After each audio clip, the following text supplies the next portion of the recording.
was formed in get my dates right, 1911. We're just looking at the charter over there before.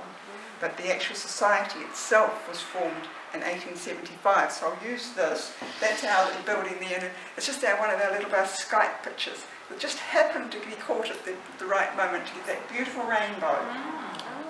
Oh, I thought it was photoshopped. It is, it's a fabulous photo. That's good, isn't it? So our motto is there is no religion higher than truth. And nowadays we're told that Sanskrit scholars said perhaps a better translation would be that there is nothing higher than truth. And that is what the Theosophical Society is all about.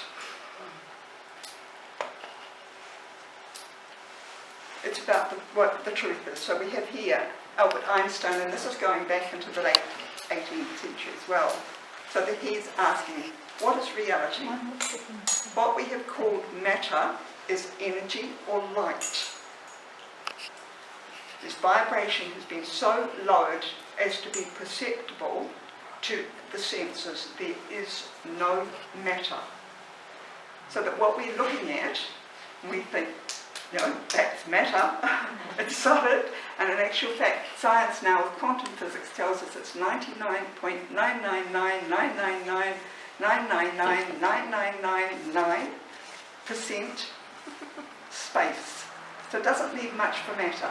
So what we are feeling is energy fields. So that's the reality. So this is our perceptions. This is showing us here what our eyes perceive. That tiny little bit, get the right place, that tiny little bit there in the electromagnetic spectrum is what we are able to see. That's just magnified there so that we can see it. And the next one is just showing our auditory hearing, what we can hear us. And you can see us there. That's us. And this is the elephant down there. And we've got the cat and the dog here. And the dolphin and the bat over here. And just recently I was listening to someone talking about the hearing, that she had buzzing in her ears. So she went to the doctor, and the doctor said, there's nothing wrong with your hearing. In fact, you've got the hearing of a dog. So that she was hearing a lot more. Might sound like an insult, but in actual fact, she was able to hear far right. And that's the reality of it, that we are only perceiving a tiny fraction of what is actually there. So that here in Palmerston North, I like to do what is part of Theosophy, which is science, and bring forth what science is now doing today and has been doing through the ages, but more and more they are verifying what Theosophy has handed down through the generations, for thousands of generations. And I do like to say that it's what the Buddha actually knew over 2,500 years ago. So it's taken science a while to catch up. So at the time of the founding of the Theosophical Society in 1875, one of its initiators made the prediction that in time science would become Theosophy's best ally, and that's the way it is today. And Nikola Tesla, you're probably all aware of him, he also said that once science actually started investigating non-physical phenomena, that they'd make more strides in a decade than they'd made in all the ages before. And this is also what's happening today. That's just us there, that our program, so we try to bring forth information from up-to-date scientific sources which supports what Theosophy has handed down through the ages, or through the generations, thousands of generations. So today's science verifies the ageless wisdom teachings more and more. For example, epigenetics, the neuroplasticity of the brain, the universe is a vacuum.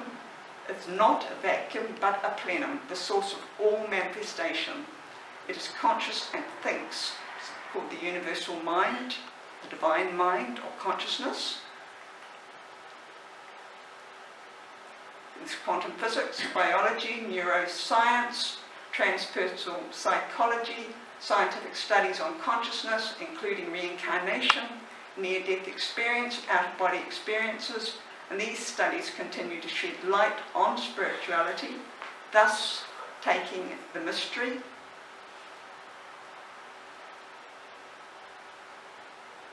added some of its key elements. I'm going to take a moment here,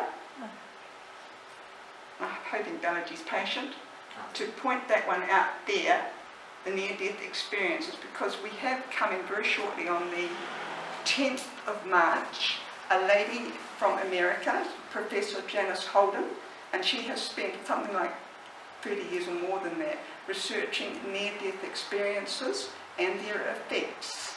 And she's doing a tour and talking about this, so she's coming here that night. And what we expected, that that's what she was going to talk about, when we got her topic, it's actually after-death communication. So it's something that there's quite a range of people that think it's something that's worth talking about. So that's another night to keep in mind. And the following night we have William Meader, who's also an international speaker, and he's going to be talking about the spiritual constitution of the human being. So that ties in beautifully. That's the information that's very valuable to know when you're looking at things like after-death communication. So getting back to there, that with the scientific knowledge, spirituality becomes far easier for the modern mind to grasp and accept. The Society's purpose is to collect and disseminate universal law. That was what it was formed for. Then we have 3 objects. Oh, I'm standing in front of them, but they're on the wall there, and I'll put them on the screen as well. And membership is dependent on people agreeing with this. So the first one is to form a nucleus of the universal brotherhood of humanity without distinction of race, creed, sex, caste or colour. And while it's not so long ago that I thought that that wasn't needed anymore, and then we had the massacre in Christchurch, and so I'm right to say that there we are. So what this is all about is the unity of life. It's about the collective, what was the word I wanted, evolution or betterment of humanity without discrimination. And the second one is to encourage the study of comparative religion, philosophy and science, so that's the comparative study of those, so that's our method. And the third one is to investigate unexplained laws of nature and powers latent in man. Now the laws of nature, we're told in the poem of the Secret Doctrine, which one of our founders wrote, was impressed by cosmic ideation into cosmic matter. And that's what it's all about. It's inherent, it's in every particle of matter. So that it's something that we need to be aware of what the law is. And what the law of nature says is you help, you are helped. You harm, you are harmed. So basically it's the golden rule. And there are many religions that have that as their foundation. I think the Jewish actually says, I should have the right words, but basically they're saying that this is the law. Don't harm anybody or do things to other people that you don't want them to do to you. This is the law. Everything else is commentary. So it's that important. And what happens to them? We have 3 arms or pillars: study, meditation, and service.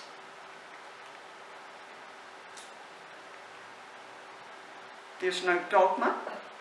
So each person is free to believe what they want to believe, but on the same time they need to allow everyone else to believe what they want to believe.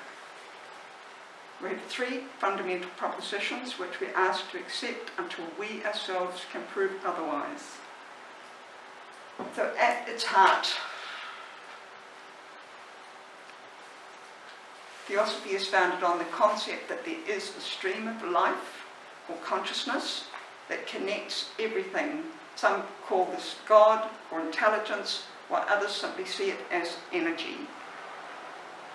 The second fundamental proposition is that everything moves in cycles. We have night and day, death and birth. We have the solar system moving around, so that the Earth is moving around the sun. We have the solar system which is also rotating, so that every 2,000 years or so we move into a different, looking at a different pattern of stars, so that we have moved from the age of Pisces into the age of Aquarius, and that's the area where we are now. We're transitioning. And the third one is the cycle of necessity, and that's the cycle, our journey that we're on, the obligatory cycle it's called, the cycle of necessity.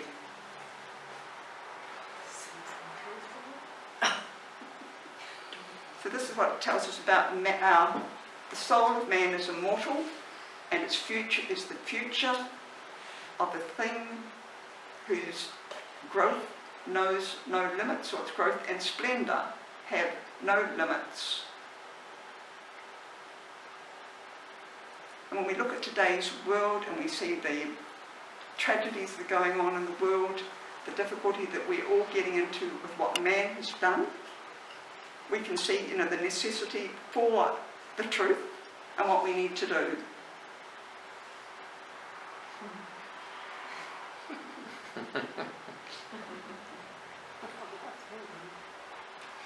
So our mission is to serve humanity by cultivating an ever-deepening understanding and realisation of the Age of Wisdom, which is another name for Theosophy, spiritual self-transformation, and the unity of all life, and that's all in our objects and the propositions.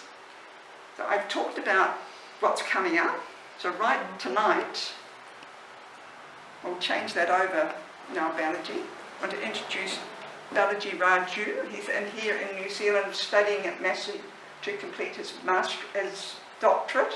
He already has a double masterate, and is bringing forth this wonderful information that the soul is an atom in the midbrain.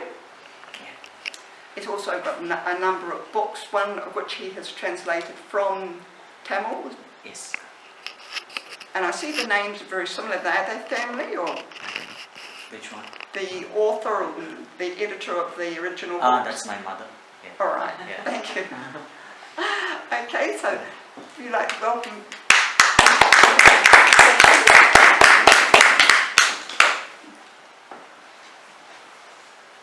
Thank you all for coming. I ask the Divine's blessings before I start my presentation. And if you have any questions, we can deal them once I complete my presentation so that the flow is not affected. Okay, I come from the south of India. So this is the blue region that you see here, the violet region. So it's called Tamil Nadu, or the people who speak the language called Tamil. Okay. Most of people, when they say India, they refer to New Delhi, Mumbai, Kolkata. This is what they remember. And the language that is spoken in most parts of India is Hindi. And this is one specific region that we have a very unique language called Tamil, which is more than 3,000 years old, with lots of wisdom and information about who we are, what is soul, where is soul located. So we have so many books, but which has not come out really. So it is, you can call it as indigenous wisdom. So these are some of the temples that you could find in Tamil Nadu, just resembling the pyramids, but not widely known. People, you have more than 10,000, 20,000 temples, so huge, so tall. And you have several deities inside and a lot of scientific concepts inside, but most people are not aware of this kind of thing happening. And if you want to know the Tamil language, most of the words that we use in Christianity or modern day religious conversation has come from Tamil. For example, Amen is Am Kutal Am. Am means yes. So when you say Am plus Am, it becomes Amen. So the root word, the etymology of Amen comes from Tamil. So you could derive so many such things.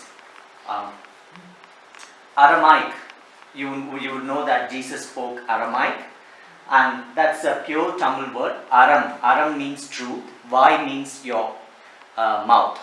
So the truth that comes through the mouth. So Aramai is Aramvai, and Jesus, if you look here, Isa, Yeshua, Jesua, Jesus. This is how the word has, changed itself. So even the name Jesus we call him as Isa, meaning God. Eritrean Sea. Eritrean Sea, which is Red Sea. Eri means, which is something which is burning, and Tirai means waves. So we call it a sea of burning waves. You see, all the root words for all the languages come from Tamil. So that is something. Mediterranean Sea, Medi or Madu, plus, which is cavity, plus terrain is tarak, a cavity in the land surface. That's called Mediterranean Sea.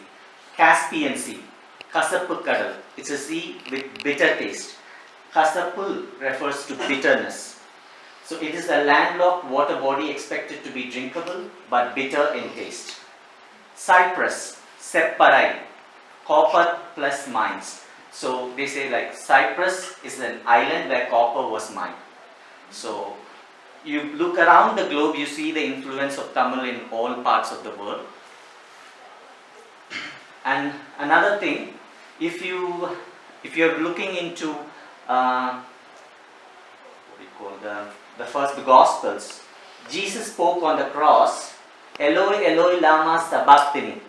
There is this particular word which is in Aramaic, but they say is, oh God, why have you forsaken me? But that's a pure Tamil word. No one knows that.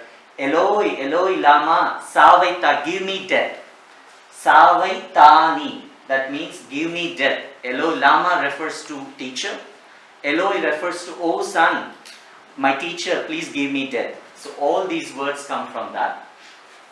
And then if you look at Mel Gibson's Passion of the Christ, he uses Aramaic and he calls Appa. All these Tamil words, you could see that in that movie. Yeah. And Tamil is officially spoken in Singapore, Malaysia, Sri Lanka, in a lot of places. And one of the unique things is, in all our temples, we have the planetary system. We have deities for the planets. The Sun, Moon, Venus, Mars, Jupiter. You have all these planets sitting 2,500 years back. So they completely knew about the planetary system and the cosmology long before the telescope was invented. Before, Western astronomers said that the planets revolved around the sun, and Galileo, there are problems with him being tortured. Yeah. And these are few of the divine saints in our region. Like, he is one of the greatest of the saints. He's called Agatya, this person. So he has been living for centuries and centuries, many aeons. So this must be his 100th or 200th aeon. So I cannot even tell the number of years. So he speaks, he communicates to a lot of people through thoughts, as channels, and he gives them medicines, medications for all kinds of diseases, and gives also solutions to all the problems. So they are still speaking, just as Anthea was telling about after-death communication. He has died long back in his physical body, but he is a light body. And he still communicates to a lot of people in this land of Tamil Nadu. There are many people who communicate to him and get herbal medicines for all their diseases. So he is a very big person. He is called Agatya. This is Bharadwaja Maharishi. This is Valmiki. So these are all some of the important people. So coming on to the topic, who am I? So before that, we have to know what are the ages. So in Hinduism or South Indian tradition, we have 4 main ages. The first one is called Satya Yuga, or the Golden Age, which is around 20,000 years back. And then Treta Yuga must be 10,000, Dwapara must be like 5,000, and now we are in Kali Yuga. So there is a 4-period cycle, starting with the Golden Age, with the Satya, which was very good, the most purest state of life, when man was very good and kind. Everything was perfect. He knows why he was born. And then he degraded into the Treta Yuga. There was a gap here. So Noah's flood, or I don't know, something like that. There's always a transition between. So a huge flood or something happens here, and then the world gets rejuvenated. The planet rejuvenates itself, and people get born again, and Dwapara, and now we are in Kali Yuga. So this is the last of the stages. And what the Siddhars have predicted is that this is the end of times, like no more going further. So it's a very important stage that we are in. And so everybody, every spiritual person in my region is getting messages on how. So the main thing is cancer. That is going to be the flood of the current times. And why cancer is going to be the flood of the times? They say it's because of your food and all the things that you do to the planet. Because you put in a lot of toxins into the planet and you eat the meat. It's not the homegrown meat. It's the meat with all this injections and all these chemicals that you grow them with. And when you consume them, that's it. That's going to be the end. The thing is, here, the soul never gets destroyed. If you were born in Satya Yuga or the Golden Age, your soul has a chance to get, reborn. Here you had a chance, here you had a chance, but not here. This is the breaking period. This is what they call as eternity for hell. Like your soul atom gets destroyed. So your continuity will cease. So the chances, you might have been born 100 times here, 200, 300 times here. So this is the last chance. That's what they're telling us. So, see, as I mentioned here, the destruction of the soul atom possible through cancer. So that's going to be the flood of this age. So even 2000 years back, they have talked about the brain, the importance of brain and soul as an atom. So when we talk about soul, we think that it's some kind of an ether body or spirit, right?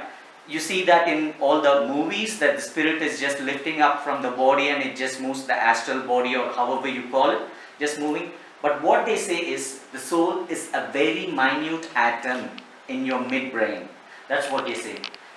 The region between interpeduncular fossa and substantia nigra. They have written this as poems, saying if you go through this point and this point, the converging point is where your soul is. They have just pointed the soul, they have pinpointed, this is where your soul is. And it's just an atom, which is a space molecule. You cannot look into it through a microscope. So your soul cannot be seen through a microscope because it's a space molecule, because it was formed in space. It's something which was formed in space and which came to your body. Your body was created by the soul atom. So this is just a side view of your head.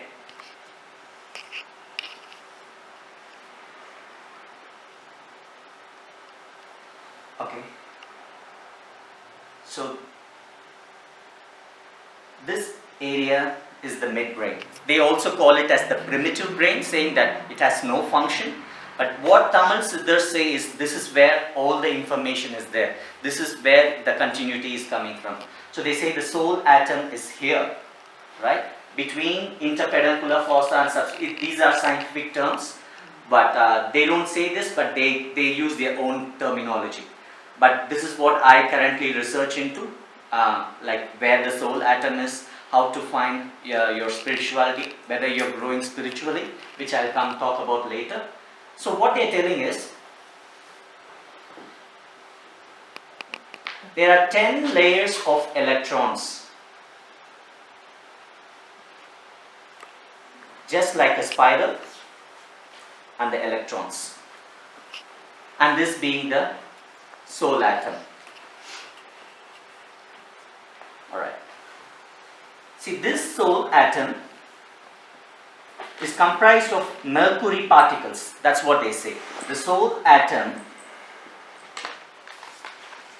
is made up of mercury particles. Mercury, not the mercury that we see in our labs and at places in your thermometer, but it's a higher form of mercury. That's what they say, which is available in space. So your soul atom is comprised of millions of mercury particles, which comes from space, and at the 10th month during the fetus development, when the mother is conceived, it enters the brain and it sits there. So what happens is, these electrons are formed when the child is conceived, like in the 3rd month, 4th month, the electrons are already there. But this soul particle goes and breaks itself and sits inside each electron. Why does it sit? It's because of desire, maya and karma. So when you desire something, what happens is the soul particle splits itself and comes and sits inside each of these electrons. Unless it gets back to the source, it gets back to this soul atom, rebirth occurs continuously. It's going to be a little complicated, but let me just say it here and there. So where is this electron is? I'm talking about the neuron.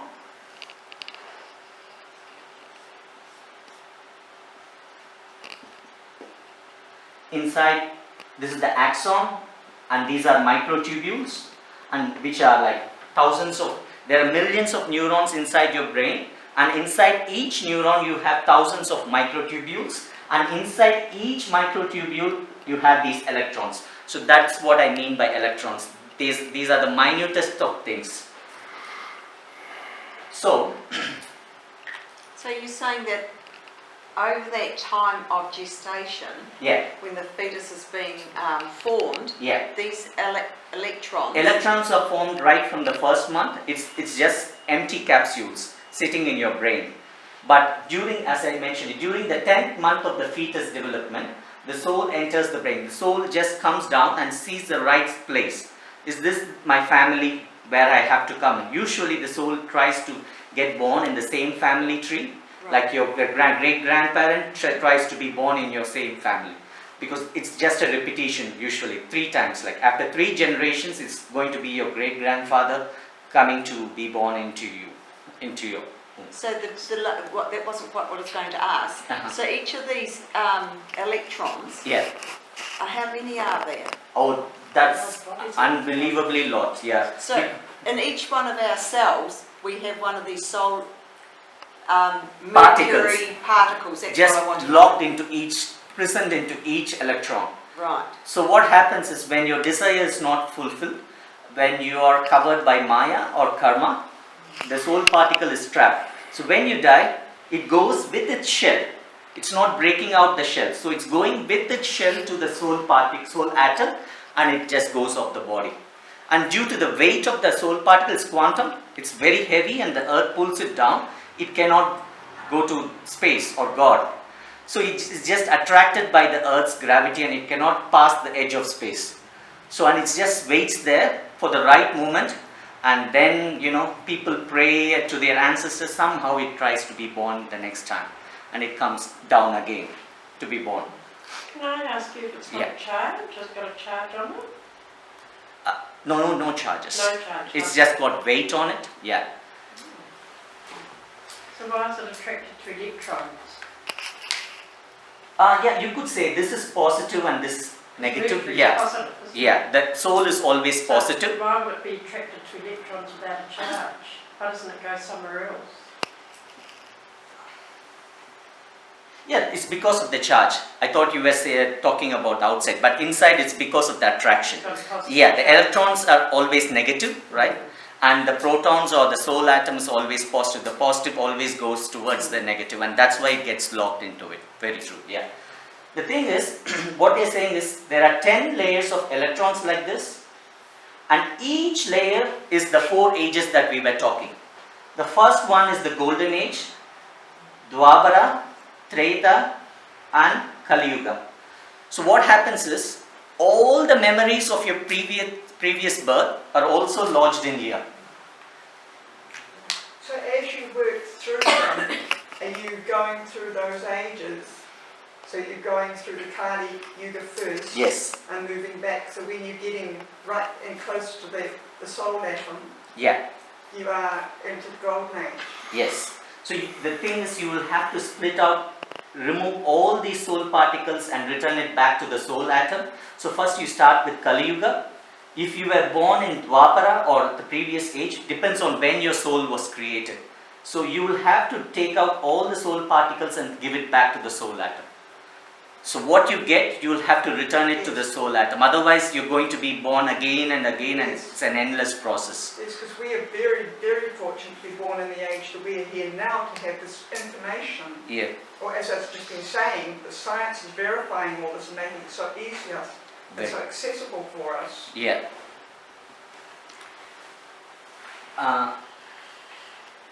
Okay. So what is the current research in consciousness?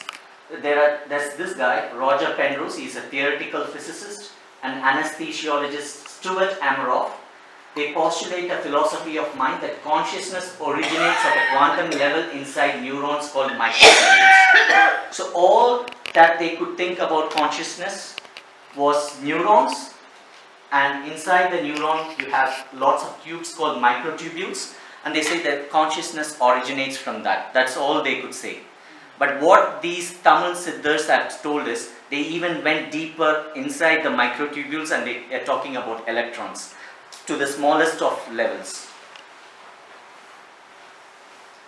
And this is called space-time geometry. See, all the memories of your previous birth is all lodged in this midbrain, in these 10 layers. And what happens is, when the soul passes away, all that knowledge that you had previously in your births is still inside you.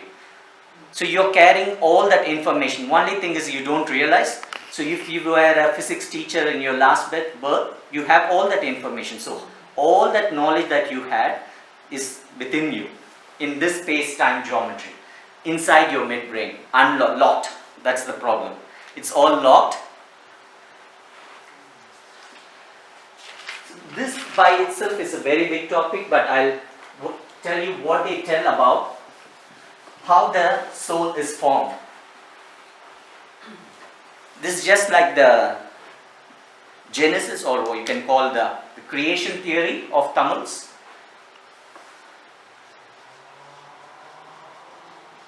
Mopal, Ojiri,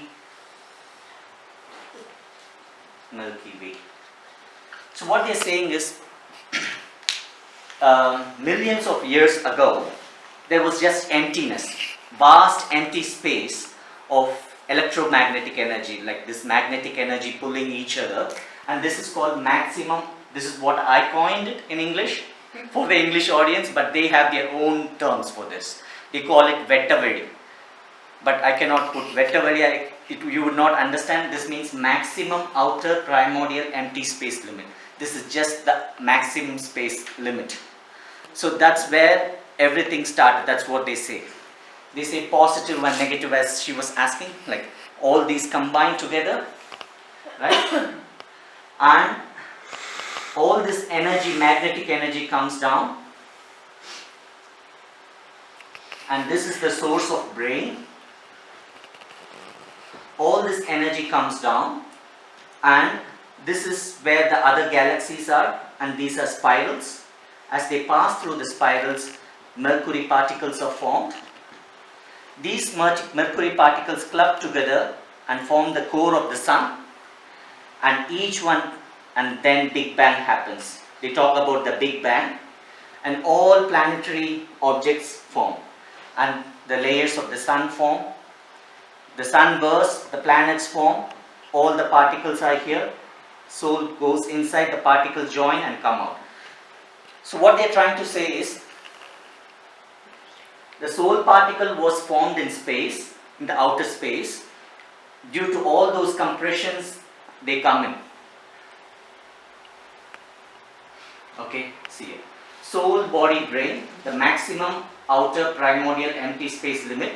This is where that all the information, the brain that we have, was formed in the most maximum outer space limit.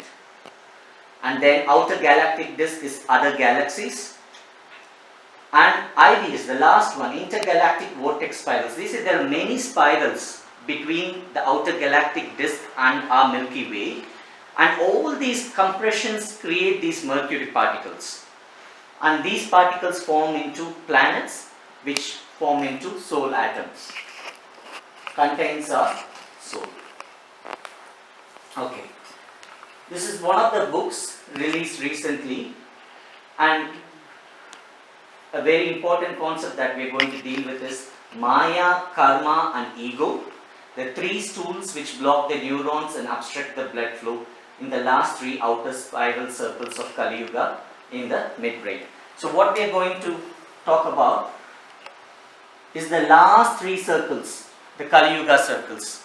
So how can you liberate your soul? How can you help yourself? That is what you're going to gain from this thing. Okay, when it comes to Maya, what they say is, you will have to do dawn and dusk sun worship.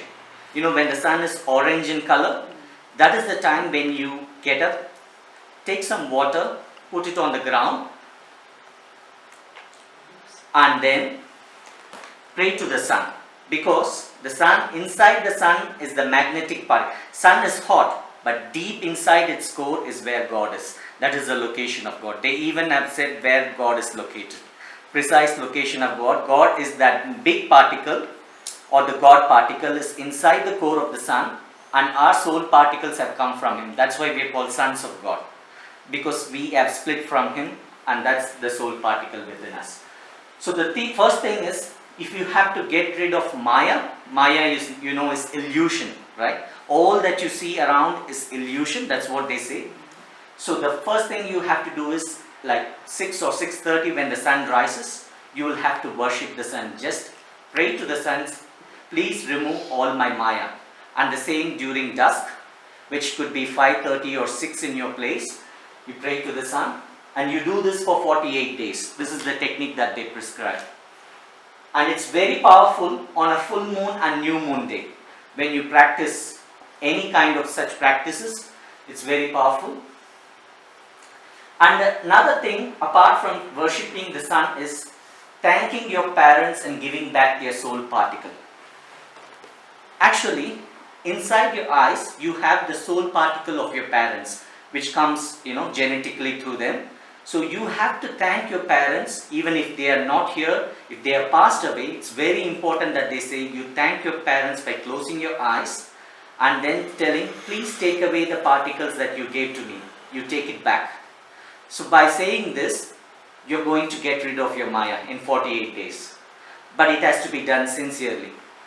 They are giving all these techniques to help us so that you could sit at your home and do it. This wisdom has been there for ages, but no one has got it. So, Maya or illusion, which is the last circle, the 10th circle which I talked about inside the midbrain, is thanking your parents and giving back the soul particle to them, so not to have a rebirth. Then the next layer, the 9th layer, is karma. Okay, karma is reason, or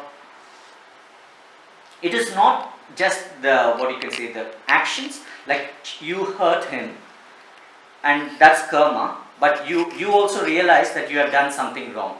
So it's about forgiving yourself.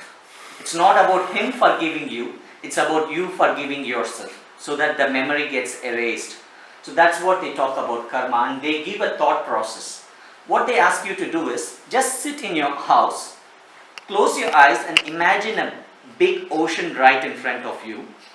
Okay, just open a big blanket, okay, and then say, all the things all the karma that I have done in my past lives, in this present birth, I put everything into this. So you collect all that, just imagination, and put it into a cloth just in front of you, and it's going to be a big bundle. Then tie it up, okay, and just walk into the sea, or it's up to your imagination. You can use an helicopter. You can go direct into the sea, dip all the karma into the sea, and just walk back without seeing. So you might wonder, how is this going to get rid of my karma? Because it's all inside your neurons. The memory of your karma is an imprint, just like a software, on your electrons. So when you do this thought process, it's going to impact your neurology. Your thoughts are what makes you. People have said, like, you become what you think. But we are telling you the science behind it. So when you do a sincere thought process like that, it does some changes in your brain. That is, all the blood gets softer and the soul particle is able to come out, which is locked inside the electron. Okay? And the third one, which they say is a very powerful layer, not easy to get rid of, is pride. I know everything. How can he tell more things to me? You know, the pride is something they say is very hard to break. and it's called as Anavam. This is a Tamil word, Anavam, or pride. And they say we are not able to break it. It's as solid as a wall. That's the toughest. So what they ask us to do is again a thought process. Just sit, and in front of you, just imagine a tree with all your strengths, not your spiritual strength. You say, oh, I'm blessing people. You might have your own strengths and be proudful of it. So you just imagine the fruits of the tree and just remove it with the roots and then burn it. So this is going to do. So two thought practices.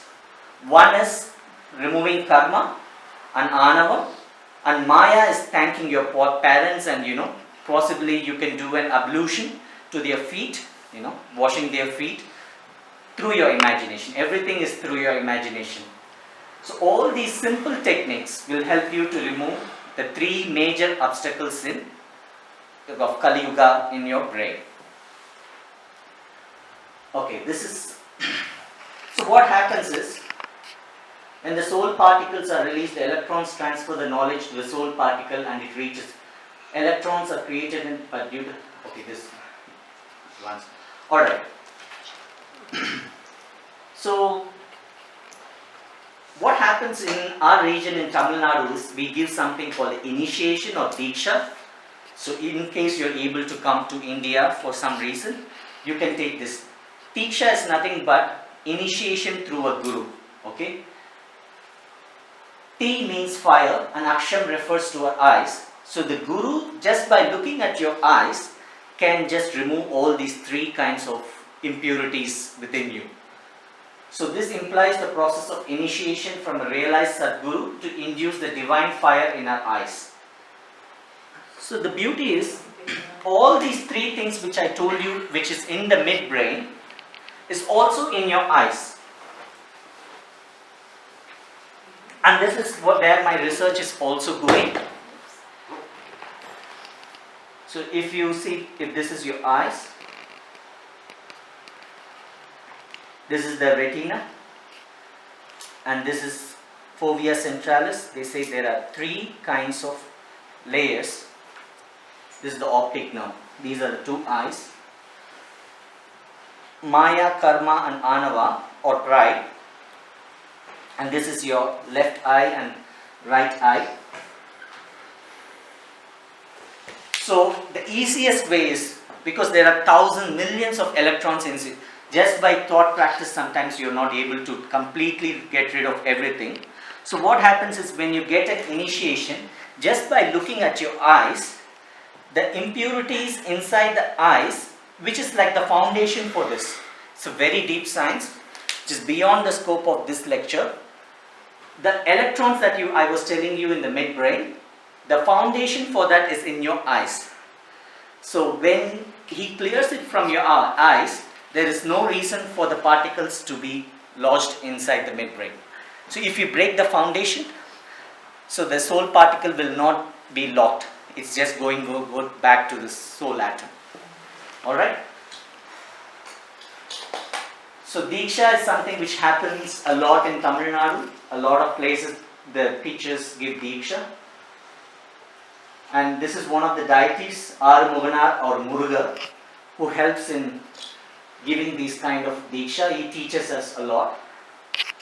This is the science behind it. He explains the connection between the optical density of the fundus, fovea region in the eye, and the spiritual state of the respondent. So what my research is, just by using an instrument like an ophthalmoscope, by looking into your eyes, I can tell if you're spiritually, how good you are spiritually. Just by looking into your eyes, I can see a spectrum of colors which would tell me like where you are standing. So that's where my work is going towards, to find just by looking into your eyes and telling where you are. And once having done all these thought practices and taking a Diksha, then you can see the changes, the spectrum of the color changes. So Balaji, is the removing of the scales like a spiritual healing? It is physical as well. Physical? These are physical, tangible scales in the eyes. These are called acid. They are made up of acidic material, zinc and lead, and these are scales which are there inside the eyes. it is done spiritually, but the effect is physical. So all that it is doing is, you say a particle of God is inside you, right? So that means God is inside yourself. You are God in a way. You are son of God. So what abstracts is this inner vision. All these scales which I was talking about is abstracting your inner vision. You're just seeing outside, but you're not seeing the God within you, because all these layers are just blocking, occluding your inner vision. So all that the Guru is doing is trying to break these scales. If you see in Bible as well, like in, I think, Paul or someone, he has a scale. Like all these are like in minute things. Then Barnabas, I'm not exactly sure, he comes in and the scales fall down. These are physical scales, which helps in seeing the God within you. Okay. I was also looking into what is said about this in Plato, and they call it anamnesis. Socrates says the soul is immortal and has been born many times and has seen both things here and in the Hades. In fact, all things, there is nothing it has not learned. It is no way surprising that it can recollect about virtue and other things. So he says this theory of recollection. If you look at Plato's dialogues, he says that you know everything, all that you have to do is recollect, just as what I said before. All the information is within you, but you are not able to know it. Because of the many births that you have, you know all the information. And Plato's Republic, he says a person's soul has three parts. Soul refers to the Greek word psyche from its psychology. See, this is what Plato said around 2300 years back. A part fit to rule called reason, a part which can be its helper or hali, spirit, part which is fit to be ruled, appetite. So I was seeing a connection between this and the three layers. A part fit to rule, reason. Reason is nothing but karma, right? There is a reason behind everything, so that is karma. A part which can be its helper or ally is spirit, which is nothing but your pride. Spirit is your pride, and part which is fit to be ruled, appetite, is maya. All that you want, all that you desire is the appetite. So they were always telling these things because it is the order of natural necessity that certain things have to be said only at the end of times. Not every information is clearly told, but it's a divine play that all the information has to come out only at the end of times. So here, appetite is maya, and beauty, he talks about justice in the soul and the city, and he compares it with the city. This is about Plato, whom I am talking. He says reason is ruled by the guardian or the ruler or the king. And I said reason is karma. The karma layer inside your brain is ruled by Vishnu. Vishnu is the god who creates, is the god of creation in Hindu religion. And spirit, he compares it with the military or auxiliary, right? And spirit is pride, the last layer, is ruled by Shiva. Shiva is a god of destruction. And I can draw parallels, like it was exactly matching with Plato and Tamil tradition, that's what I am trying to compare. And appetite is the producer or money maker, and appetite is Maya, ruled by Brahma. Brahma is the god of creation. Just like one who produces money, I could draw parallels between Plato and Tamil tradition. This is one of the Plato's allegory of the cave. This guy is chained and there's a fire behind him, and the real world is just outside. So he just sees the images of all these objects, but he doesn't know how they look like. So this is how we are. These are the scales that I was talking about inside your eyes. All that we are seeing is not the real thing. The real thing is inside. The journey has to be inside. That's the basic point.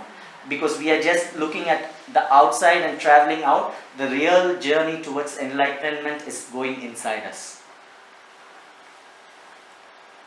He calls this the shadow of the forms. You see people chained here, and there's a fire here, and people walking here, and all they see is just the illusion of this. But the real world is outside. When they come into the sunlight, okay.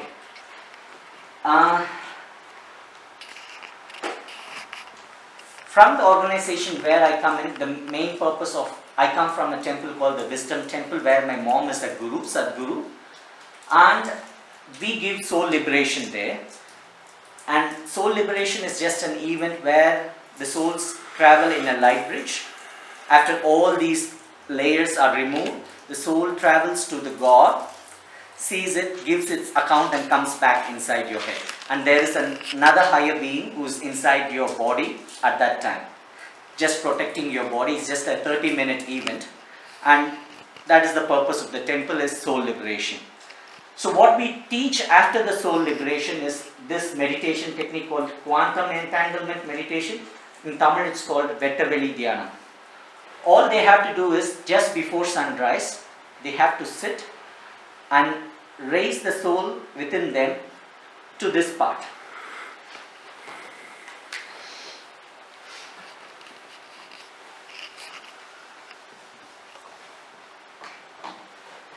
Imagine this is the temple I am talking about. There's a central light. This is your head. Here's your soul, and this is the top of your head.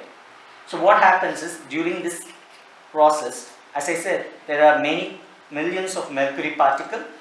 All by imagination, you take a particle of your soul, and there is a light bridge from the temple in India straight to the sun. This particle goes to the sun and to the maximum outer primordial empty space limit. You make it travel so far, and all the remaining particles just goes here inside your head. So all the particles going inside your head. There is one particle going through the light bridge. It just keeps going, crossing the galaxies to the maximum outer primordial empty space. It takes about 15 minutes. And after that, what happens is, this one particle which is in the outer primordial empty space, it transfers all that magnetic energy to your soul particle, to the remaining particle. This is called entanglement. Entanglement is when you take two particles of similar nature, like twin pairs, and you do something to one pair, the other pair also gets affected, other twin. So when you take one particle to the outer space, all the energy that it gets from that outer space, magnetic energy, flows to your brain. And that comes inside your body and changes the molecular state of your body. This is how they get light body. So after you liberate your soul, the next step is light body or rainbow body. It's called different names. So what you do is, you take your body along with you, just like Jesus, like how he just lifted himself as light. Everyone can transform their bodies, physical body, into a light body, and you can carry it to space and shine as a star. Yeah. Just to read this out, it is a meditation technique where magnetic energy from the outer realms of space limit are transferred to the soul atom in the midbrain by the soul counterpart particle, twin pair. There are thousands of particles. You just take one particle and make it travel, which is lifted by thoughts through the light bridge across galaxies to the maximum outer primordial empty space limit. The energy, when brought down to the body through Sulumurai Nadi, it's a nerve ending inside your midbrain, makes light body possible, enabling immortality and eternal life. So you would remain eternal by doing this meditation. But this is only for people who have got soul liberated, not for all of them. Yeah. Have you heard of the tree of life? Anyone here? Okay. How would you call that? Like, what is that in your experience? Symbolic. Right. Yeah, it's your journey, isn't it? Yeah. Anthea? Well, they talk about in the physical world that it was actually a tree, was the tree of life. But they also say that our DNA is our tree of life, and that it's actually light filament. Mm-hmm. That, well, as I say, contains the DNA. Yeah. So there's quite a lot in that. Yeah. The Kabbalah, that, Yes. Actually, the tree of life is mentioned in the book of Genesis. Tree of life in the garden, they say, Genesis 2:9. And the order of Melchizedek taught Abraham the Kabbalah and the tree of life. It's all in the first book of the Bible. And there are many levels this tree of life is understood. One in the human level, planetary level, galactic level. So you could understand it in many ways. But we are going to focus on the human level or the microcosm. As above, so below, man is a reflection of the macrocosm. So this is the tree of life. This is the neutral pillar. This is the pillar of severity, and this is the pillar of severity you can see here. Pillar of mercy, right? And all these things. Kedar, Chokma, Bina, Chesed, Gebura, Tifaret, Netzach, Hod, Yesod, Malkut. And do you see this papal cross? Did you know that the papal cross resembles the tree of life? Did you know about that? See this? It's just an exact representation. So they all know the truth, only that we are not getting it. Everyone knows what's happening. So that's why it's symbolically represented in what he is holding, in the staff. And the tree of life can also be seen through the body. Okay? The Kabbalistic tree of life, all the things that we were saying, it's just your human body, the chakras inside your body. As I said, there's a neutral pillar and there's male or the pillar of mercy, which we call the magnetic pillar. There's a pillar of severity. There are 10 Sephiroth, the 10 circles or the 10 Sephiroth. But the thing is, only there are 7 chakras. Okay, when it comes to Hinduism, there are 7 chakras, but they talk about 10 Sephiroth. So there's a mismatch. So that's when there was a divine revelation in one of my temples where they were talking about the human brain, the importance of master gland, and they were saying that there are 6 other glands surrounding the master gland, which is just as a representation of the solar system. So this is a revelation which has been released as the book in Tamil language, and it is translated now, should be released in English in about 2 months. It's about the master gland or the pituitary gland. What they say is, if this is the pituitary gland,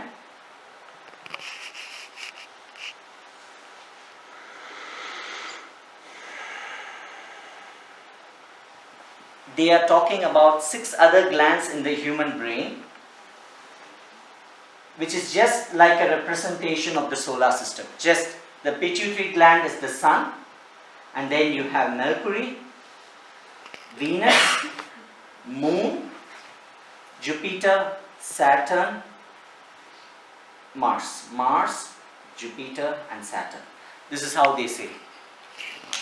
So the person who was getting this messages, who's a disciple of my mom, she doesn't know about the tree of life or anything.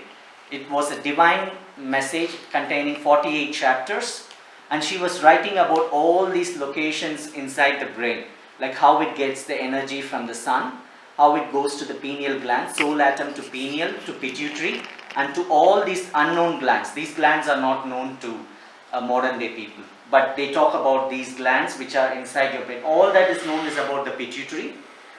There are only 2 major glands, pituitary and pineal inside the brain, but they are talking about 6 other glands, which is just a representation of the solar system.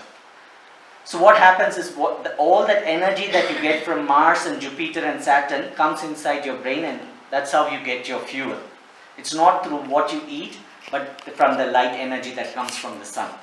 So they are saying the sun is very important, that you have to get sunlight all through the day.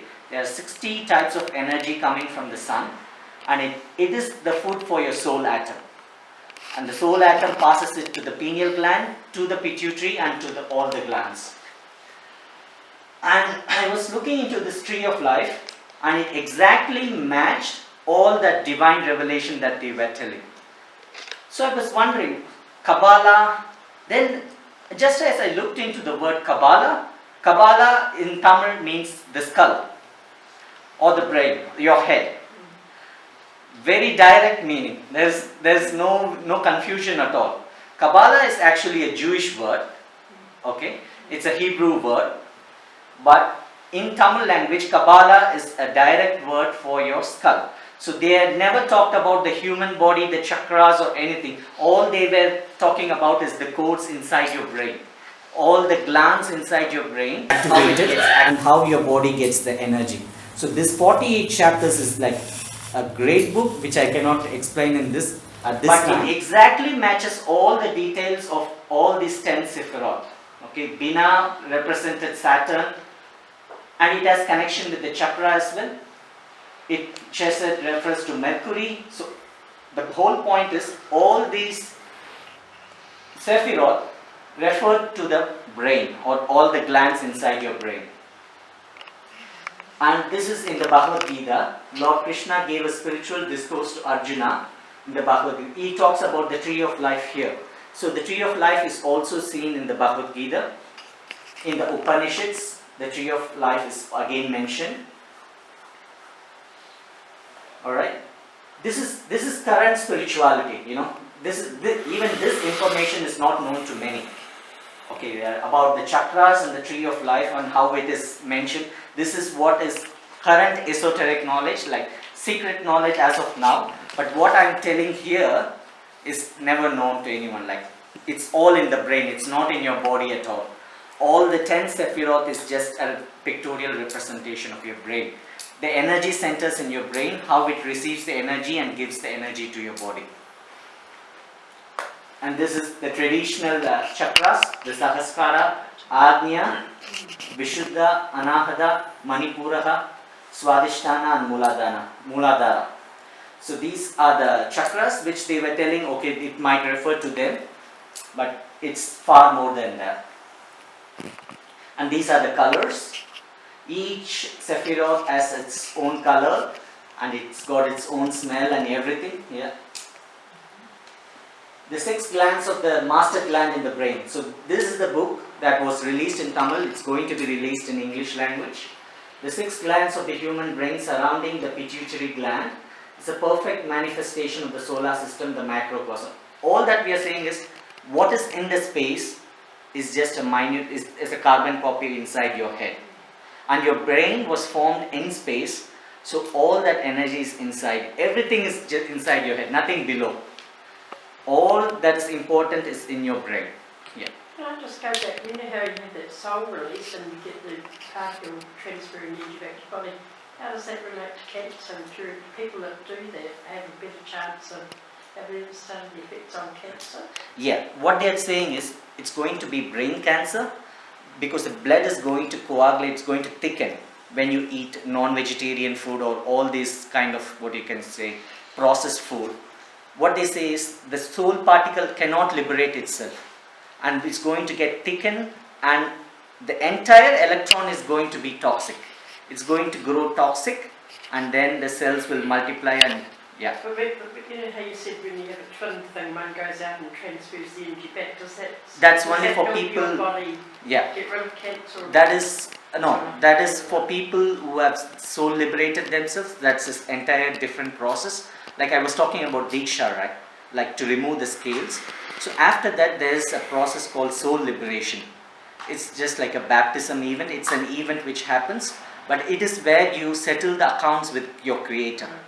So the soul travels, it says, I have removed all my layers, all the soul particles, here's my accounts. It just gives it to God.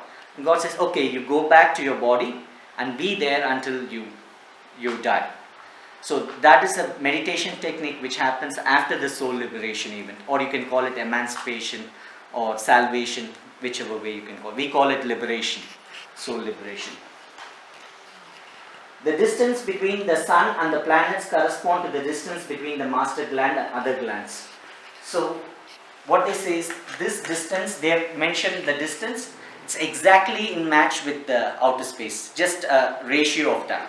If it's 1,000 miles between sun and Mercury and then another 2,000 miles, the same, you make it into a fraction and the same ratio is seen inside your brain. That's what they say.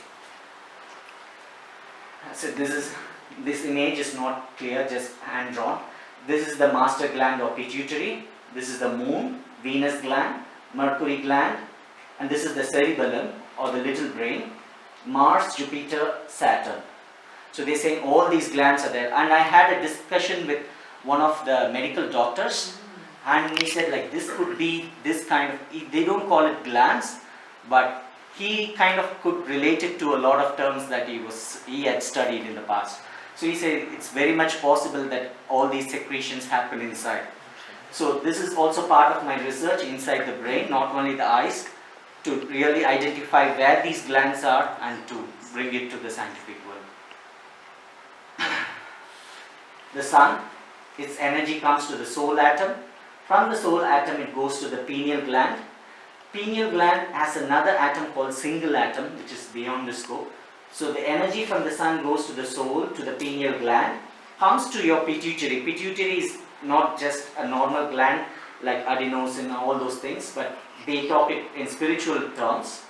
And it transfers the energy to each of these glands, which in turn transfers the energy to the corresponding gland in the body. So all the glands in the body have their corresponding glands inside the brain, which is not there in modern medical science. So this gives the energy to the body gland, which gives the energy to the parts of the body. That's how the body functions. So all the energy that comes is not only from the food but from the sunlight. So it goes to the soul, pineal, and this is the transfer of energy. And the beauty is, these are symbols in Hinduism. This is something they put on the forehead. This is called Nama. And this is a conch shell. And this is chakra. All these kind of representations are seen inside the brain. The marks of a Hindu person, like having a, they do the ashes on their forehead and they have this kind of thing. All these kind of neural connections are seen inside those revelations. Like exact, these are just neural patterns. These are not just some, mythology or something, but exactly matched everything.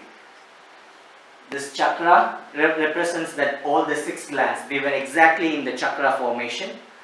And this conch shell was just above. The pineal gland and the soul atom was just like a conch shell. Exact shape.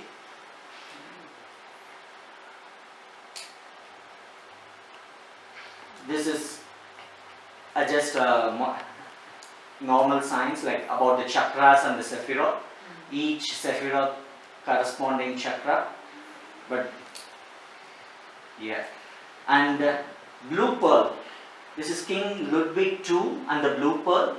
Blue pearl is something that you could see, like once you have these scales removed, you can see a blue light inside, okay? And the peacock also has some significance to it. We have peacock as our national symbol and very much important in our spiritual thing as well. Because of the green and blue, and all these colors are important because the pineal gland, the color inside it is blue in color.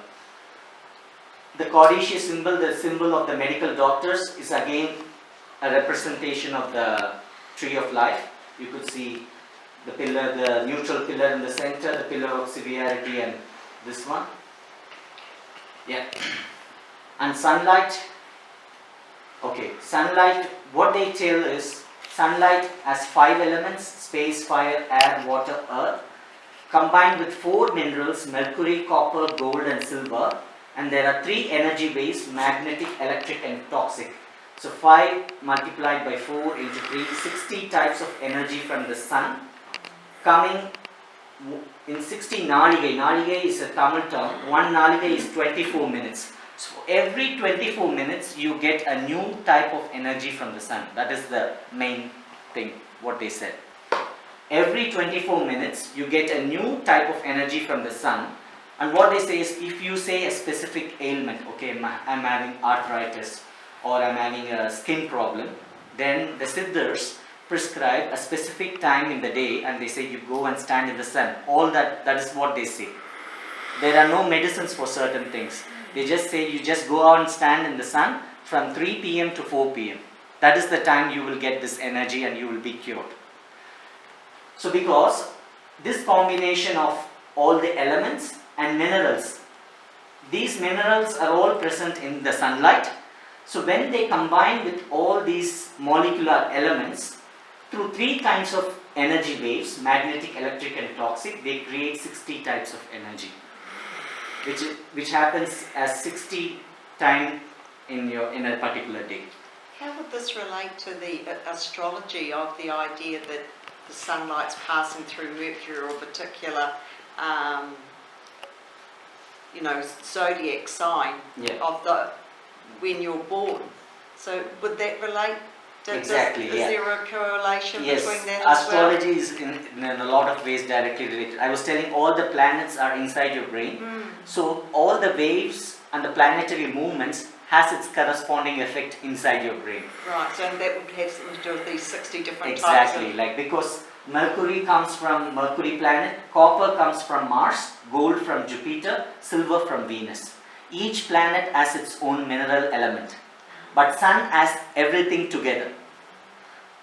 Because this by itself is a book which is going to be, there's so many books which I'm just compiling it into one slide, so that's why it's very hard. But as you said, the planetary movements affecting our, there is a period of life, 7 years, we call it 7.5 years, when you're not doing well and when everything is bad around you. It's because of those planetary movement and your corresponding gland in the brain. And that affects, the waves from those planets affects your brain. And it affects your thoughts as well. Yeah. Okay, this is the organization I represent, but the view is called the Wisdom Temple. It was constructed by my dad using his own funds. My mom got this through her vision, the temple structure, and then she just told my dad, and he drew the sketch, and he's a builder. So he built this temple, 1997. And in October 2008, we had just a lamp, a burning lamp, ever-burning lamp with oil, representing God as the light, right? And then my mom, she was taking a lot of spiritual classes for 10-15 years. It's been and she used to see past life regression to people and see why they are suffering, why is this karma coming to them. And just when they see their past life, all their things disappear. My brother was having a severe migraine headache, and then he saw his past life. He was born in US, and his friends just cut a bell from the church which fell on his head, and that memory is still triggering. He was having these headaches. The moment he saw his past life, all the things disappeared. The doctor said it's a miracle, you don't need medication anymore. The next day, my own personal experience. So my mom was doing all these kind of past life regressions, midbrain activation, and one of her disciples, when she got this midbrain activated, she started to hear the voice of all the higher beings whom I was telling earlier. Agathir and all these people started to talk, and they were giving information which was very precise, which is very vast and very scientific, to the minutest of detail. Like the first page and the 1000th page exactly matched. It was not like some random thinking in her head. It was so coherent and very beautifully written, and in a subject matter which she was not aware of at all. And it exactly matched with all the ancient wisdom traditions which was there in Tamil language. So what they did was they were instructed to create a light bridge at the temple. My mom and her 6 disciples, all of them women. So 6 enlightened women, okay, which connects the God particle is inside the sun and the depths of earth at the temple. So just right to the core of the earth, up to God, she created a light bridge so that souls could travel and come down. So this is the soul liberation event that I was talking about. And all the higher spiritual beings, we have around 75 higher spiritual beings now in the temple. They say everywhere it's polluted, we are going to just reside in this temple and give all the energy. So she's giving the Diksha to all the people who's coming. None of it is monetary in nature. She does not get, she gets minute amount because it is the duty of the Guru to get something from the disciple. But she's not making money out of it or anything. And the beauty is all these higher beings are giving medicines. They give us the herbal formulations for cancer, for brain cancer, for all kinds of diseases given at free of cost. Nothing is charged. So they say just one medicine for everything. Earlier they were giving medicines for every specific ailment, and my mom said like, we can't prepare, we have to go to the hills and collect all those herbs. And they said, okay, we give you one herbal formulation with 21 herbs. So she gets that through several people and makes them into a powder and just gives it on a new moon day. Every new moon day she gives it and people get cured. But one thing which she gets in promise, they have to come to the Diksha and the soul liberation, they have to be a vegetarian. Being a vegetarian is the most important thing of being a part of this, because what the higher beings are telling is when you consume non-vegetarian food, your soul particle will not get released, the blood will get thickened.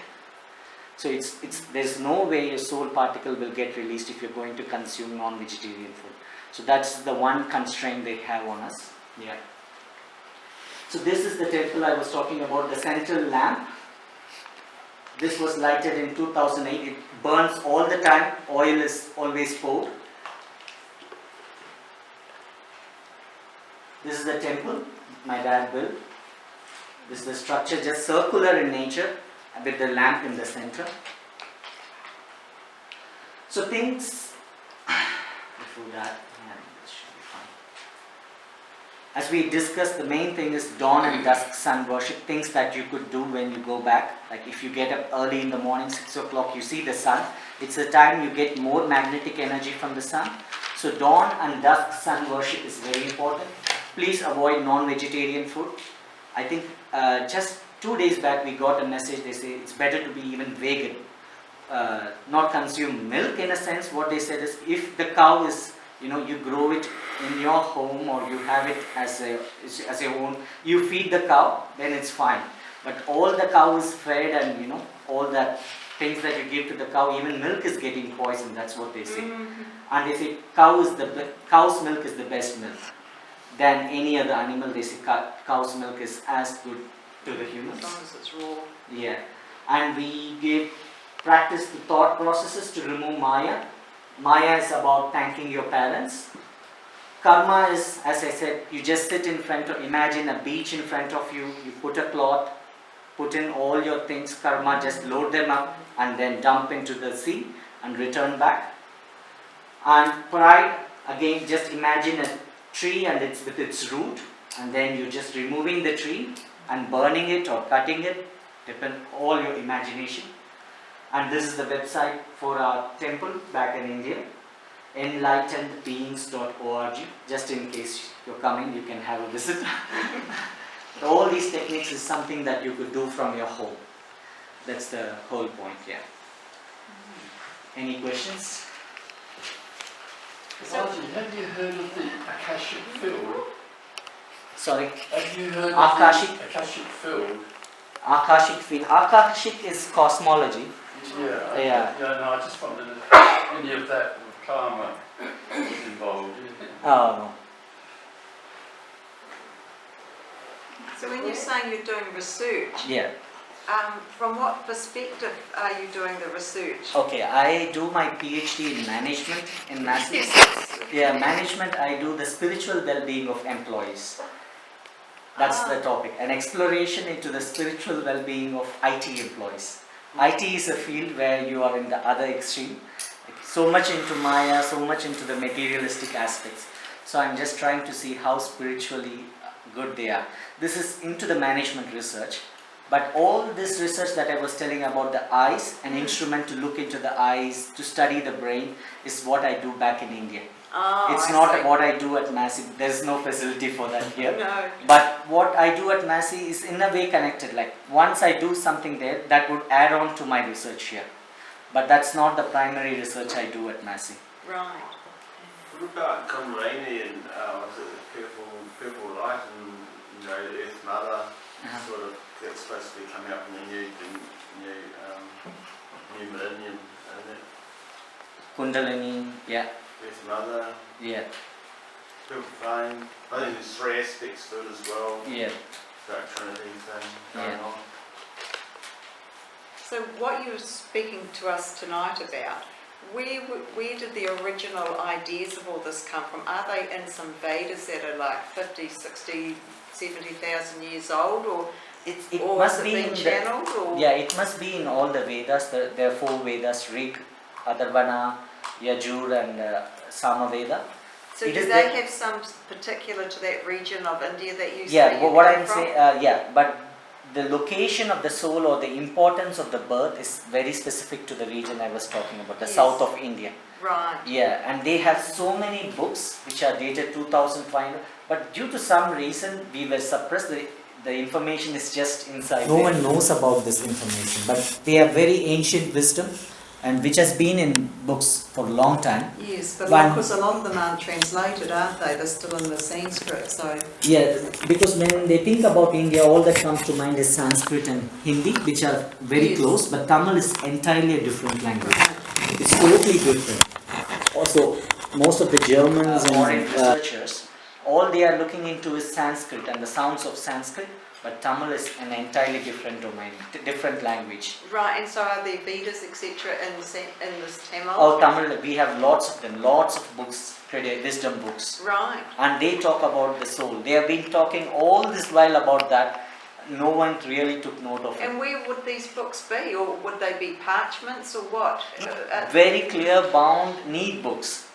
They are not in part. They would have been in palm Yes, leaves, but yes. now they are all neatly printed and everything available. The only thing is you should be able to read them and then understand. It's not translated. That's the. Oh, okay. Yeah. Right, yes. It's not translated, and that's why when all these divine beings, when they are trying to, what they tell now is, it's already there, but we are going to just give it in a platter to the scientific community, because otherwise they're going to say this is just some story. So what they say is, I have to be a tool connecting spirituality and science. That is my purpose. That's why they wanted me to come here, have a doctorate, because otherwise no one is going to, oh, he's just talking some stories, right? So they really trying to bridge science and spirituality, which is also the purpose of Theosophical Society, very right? much so. Bridging science. That is where they are now. They say like, it has to reach everyone. No more hidden secrets. You just go and tell them, show them with proof, empirical evidence. That's all they are looking at. Because much of what you spoke about tonight is very much the esoteric side of Theosophy, which isn't widely known, about the soul, etc., and the Rainbow Bridge, which has got a particular Sanskrit name, which Anthea will know, but I don't. What's the Rainbow Bridge? The Anakaran? The Rainbow Bridge. Antikarana. Antikarana. So, you know, there's Antakarana, very similar, again, like And the Tree of the Life. temple I was telling is very close to Chennai, where the headquarters of the Oh, Theosophical Society. So there's always a purpose. I didn't go to the Theosophical Society, which was in India. Like, I just went there when I was small, but I had to come here, give a talk, and maybe when something happens there, it's divine plan, it's divine intervention. Yeah, things happen that way.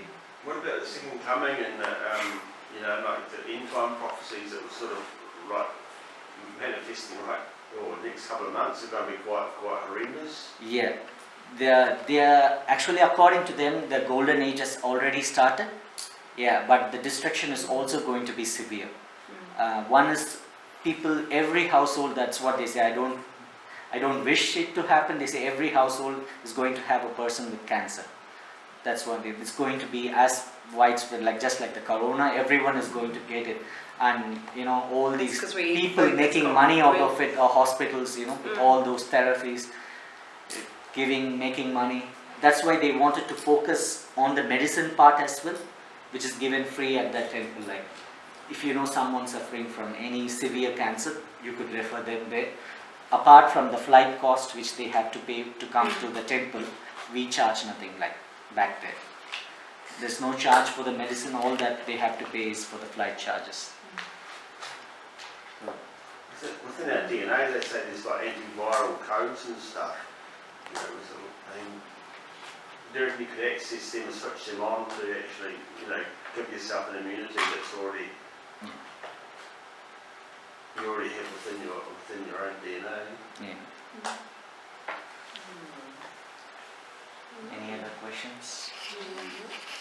It's very interesting that I was just looking at two quotes earlier on that von Helena Blavatsky, when I mentioned to you about the Spirit of God, which we're told is the electrons, and about the Spirit of God is the term the God in us, and it's the Spirit of love and truth, justice and wisdom, goodness and power, and it's telling us that that should be our faith and our rock to depend upon. So that, we then come across this in these shells of electrons. It fits in beautifully. Also, when I was talking about the spiritual constitution of the human being, it shows that we have what they call a permanent atom in the uppermost plane of the etheric plane, which is part of the physical, the 7 planes. If you're not familiar with this, if you come along to William, which you said you're coming, you get it all, that that all these subplanes, well, they're all interpenetrated, they're all different levels of condensation.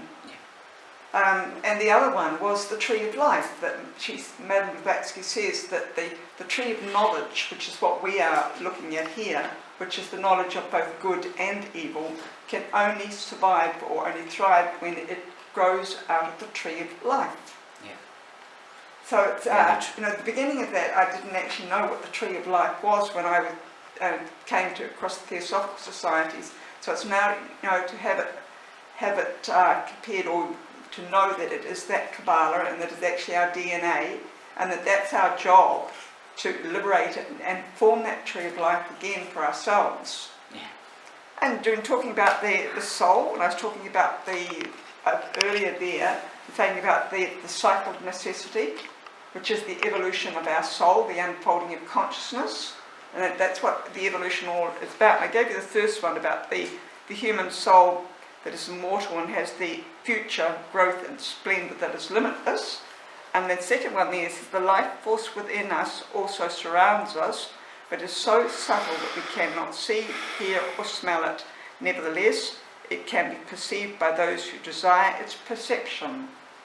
And there's so many nowadays are actually able to see the energies. And this is becoming quite, I won't say common, but it's certainly acceptable and it will become more and more, so as we go through the cycles, these will become easier for all of us to perceive.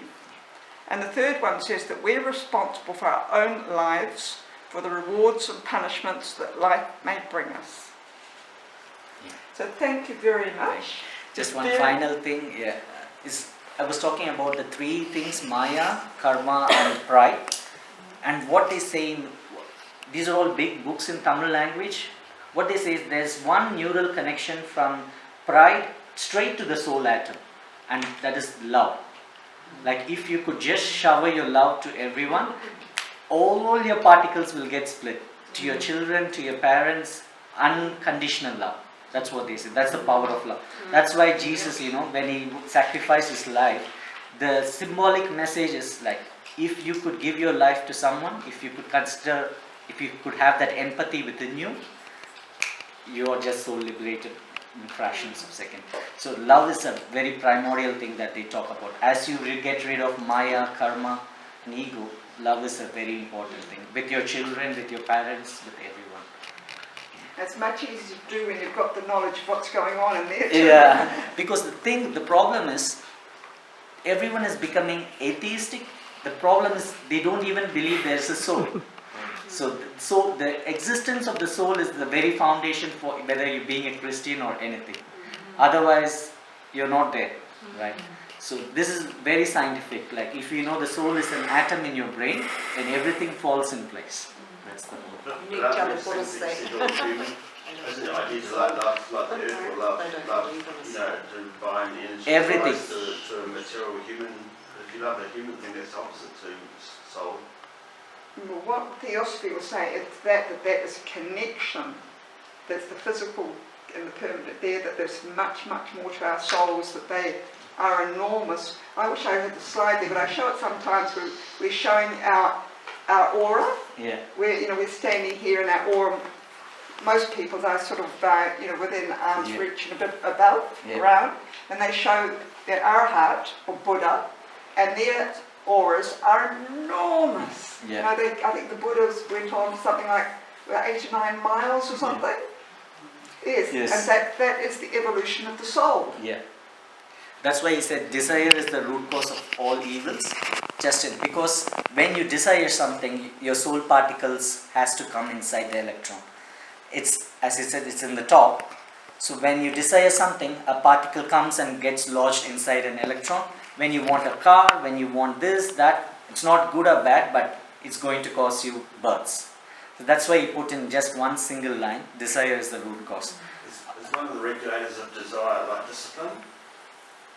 Yes. So you'd want to, is the a reciprocal of reducing your desire, you want to increase your discipline or stimulate discipline Yeah, in a way, in a kind. Yeah. in a kind of way? Yeah. What kind of way? Desire, as far as Theosophy is concerned, from what I've read, is a most important aspect, because it's desire that motivates us to do stuff. So Feminine desire, it's a little bit like the ego, in that you don't want to take it away. You want it so that you desire things that are Children in the right direction. Yeah, desire is Peace for something your is a very evolution. natural process. You cannot get rid of it, but there's some stage when you will have to, reverse the process. If you just keep desiring and it's an endless process, it's just going to stop. But So I mean, you can desire to be the best person, or you can desire to do things that are charitable to all men. So desire is very powerful energy. that gives the action. If you're sick and desire to Yeah. get well, you will. Don't get deeply connected to it. That's the thing. You can desire, but you should be able to come out of it as well. Yes, to be non-attached to it. Yeah, exactly. This is a small token Oh, of thank our you. appreciation. Thank you. That's got soy in it, so I hope you're all right with I'm soy. fine. Yeah, thank you. Good, okay. Good protein. Thank you. Thank you very, Thank you very all for much. coming. Oh, thank you.